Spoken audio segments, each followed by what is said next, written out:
حضرت ابو قتادہ رضی اللہ عنہ بیان کرتے ہیں، رسول اللہ صلی اللہ علیہ وآلہ وسلم نے فرمایا، سب سے برا چور وہ ہے جو اپنی نماز کی چوری کرتا ہے۔ صحابہ نے عرض کیا، اللہ کے رسول، وہ اپنی نماز کی چوری کیسے کرتا ہے؟ آپ صلی اللہ علیہ وآلہ وسلم نے فرمایا، وہ نماز کا رکوع و سجود مکمل نہیں کرتا۔ مشکوٰۃ المصابیح حدیث نمبر 885۔ حضرت ابو امامہ رضی اللہ عنہ سے روایت ہے کہ کسی آدمی نے رسول اللہ صلی اللہ علیہ وآلہ وسلم سے دریافت کیا، ایمان کیا ہے؟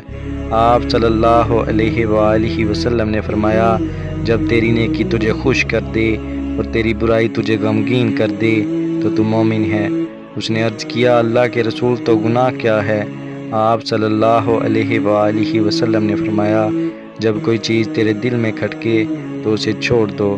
مشکوٰۃ المصابیح حدیث نمبر 45۔